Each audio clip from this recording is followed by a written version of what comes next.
फिर से बोलिए। विदेश नीति में राज्यों का हस्तक्षेप ज़्यादा बढ़ रहा है, ठीक है?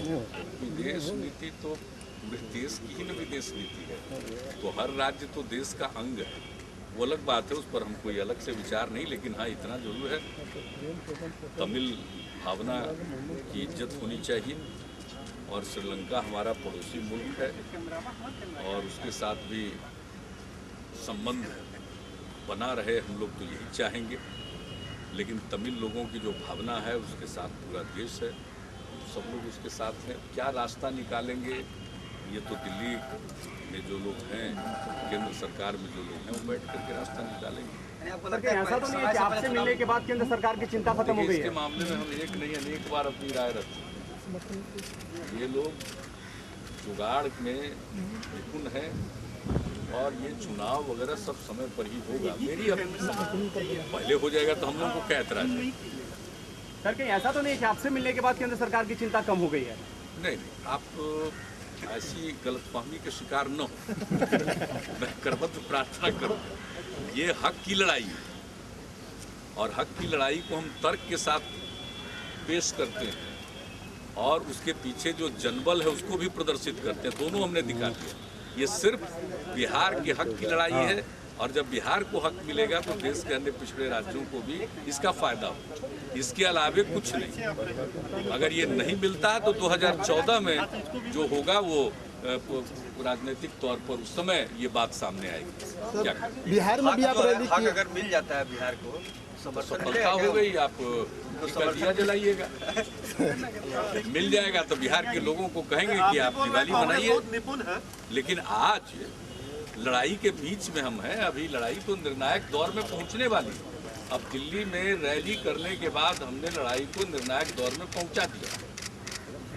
अब बिहार की इतनी बड़ी ताकत, इतनी जबरदस्त आवाज और उसके पीछे उतना तर्क, इसकी कोई अगर उपेक्षा करेगा तो अपना नुकसान उठाएगा।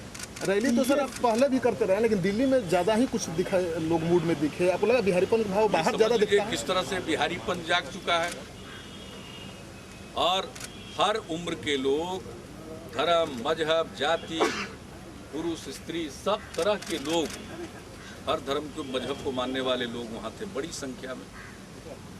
मुस्लिम समाज के लोगों की हाजिरी थी, महिलाएं भी थी, हर जात के लोग वहाँ पर मौजूद थे।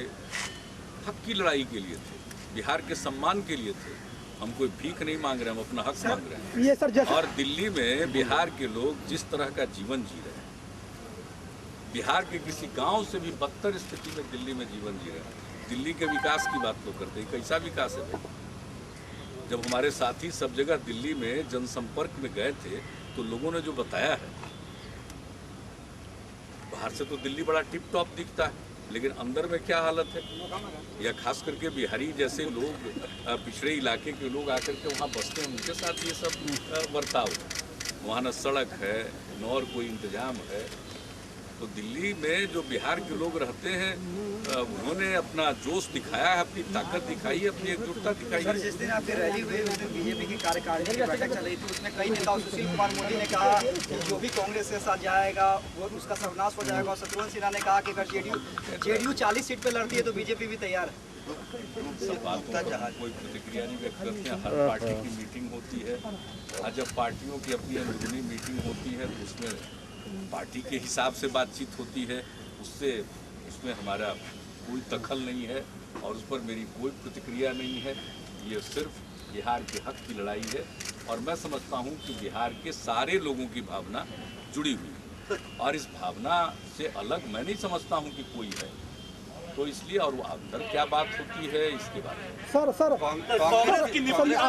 आपने कहा कि ये जो लड़ाई है ये सब दूसरे भी राज्यों को फायदा देगी। कांग्रेस के बारे में हमको कोई राय व्यक्त करने की जरूरत है? सर आपने कहा कि ये जो आपकी लड़ाई है वो दूसरे भी राज्यों को फायदा देगी, लेकिन जो उड़ीसा के नवीन पटनायक आपकी बात से सहमत नहीं है। आपको बात कर ली है क्या? बयान है, आपकी बात से सहमत नहीं है। आप कह रहे हैं कि जो पिछले राज्य को फायदा होगा। तो हमने तो कभी बात किससे की नहीं है, लेकिन ये स्वाभाविक है कि नहीं, हम आपसे पूछते हैं कि अगर मानदंड में बदलाव होगा तो उसका लाभ उस कसौटी पर खरे उतरने वाले सभी राज्यों को होगा। मैंने किसी राज्य विशेष का नाम नहीं लिया, ये तो आप कोई एक जानकारी रख रहे हैं। और हम समझते हैं कि ये लड़ाई जरा और व्यापक रूप धारण करती जा रही है, ये बात आप समझ लीजिए। ये एक मिनट के बाइट वाली बात ही नहीं है। शुरू में जब हम बिहार के विशेष राज्य के दर्जा की बात करते थे, अभी भी कितना चपता है, कितना लोग पांडित्यपूर्ण लेख लिख देते हैं, कह देते हैं मिल ही नहीं सकता। अब क्या कहना, जब केंद्र ने ही कह दिया कि मानदंड में बदलाव पर विचार करेंगे, तो उसी तरह से ऐसे एक दिन में कोई बात नहीं। बिहार में भी आज से 7 साल पहले लगभग हम लोगों ने विधानसभा में सर्वसम्मत प्रस्ताव पारित किया। 7 साल के बाद स्वरूप क्या देख रहे हैं? तो वैसे ही आज ये बात निकली है, तो इसकी जो व्यापकता है वो प्रकट होगी कुछ समय में। लेकिन उसके लिए ऐसा सोचना कि त्वरित कोई घटना घट जाएगी, ऐसी बात नहीं। लेकिन लगता है कि जो सर्वसम्मति का प्रस्ताव था उसे आप लोगों ने कहीं ना कहीं सबसे आगे ले गए, बाकी लोगों का ना क्या हाईजेक कर लिया जेडीयू। अच्छा सवाल पूछा। ये मेरे इनिशिएटिव पर आया, सब लोग साथ हुए, लेकिन बीच में लोगों का बयान वगैरह सुने थे। हम बिहार के अधिकार के लिए निकले, लोगों के कमेंट्स क्या हो रहे थे, जो दिल्ली में, पटना में इतनी बड़ी ताकत दिखी और दिल्ली में जितनी बड़ी ताकत दिखी, तो परेशानी की भाषा है। जहाँ तक सवाल है जनता दल के करने का, हमने तो इंतजार किया, प्रधानमंत्री जी से मिलने की कोशिश की थी उस समय, लेकिन वो वक्त नहीं मिला। तो उस समय हमने कहा कि अब 1 करोड़ लोगों का हस्ताक्षर जमा किया जाए, तो हस्ताक्षर जमा किया जाए। तो 1 साल से बोल रहे हैं, लेकिन कोई ना कोई इंस्ट्रूमेंट होता है, राजनीतिक इंस्ट्रूमेंट होगा तभी तो ये काम पूरा हो सकता है। हमने अपील की और जनता दल ने इसको हाथ में लिया, तो 1.25 करोड़ लोगों का दस्तखत जमा हुआ, फिर बात आगे बढ़ गई। तो इसके लिए तो सब लोगों के लिए खुला था, आज भी खुला है। तो मुद्दा है, मुद्दा तो सबका है, लेकिन हाँ, इस मुद्दे को जो सदन ने पारित किया, तो सदन नेता के नाते मेरी कोई जवाबदेही है कि उसको हम आगे ले जाएं, उसको आगे ले चलने की कोशिश की है। तो जो पॉलिटिकल इंस्ट्रूमेंट हमारे साथ खड़ा हुआ, उसने इस काम को आगे बढ़ाया। उसके लिए तो शुक्रगुजार है जनता दल यूनाइटेड। अगर जनता दल यूनाइटेड इस चीज़ को अपने हाथ में नहीं लेती, तो फिर हमारे हाथ में कोई पॉलिटिकल इंस्ट्रूमेंट तो नहीं रहता। और इसके लिए तो कहीं कोई रुकावट नहीं थी, सब लोग कर सकते हैं, आज भी कर सकते हैं। और ये मुद्दा ऐसा नहीं है, मुद्दा है हम आगे बढ़ा रहे हैं, और जो सफलता मिल रही है या उसमें कुछ उम्मीद की किरण दिखाई पड़ रही है, तो ये समस्त बिहार वासियों के लिए खुशी का विषय है। ये तो मेरी ड्यूटी है, मेरा कर्तव्य है कि इस बात को हम आगे बढ़ाएं, और अपने कर्तव्य का हम निर्वहन कर रहे हैं। और खुशी तो बिहार के समस्त जनता को, और अंततोगत्वा देश की समस्त पिछड़े इलाकों में रहने वाली जनता की होगी। Thank you sir.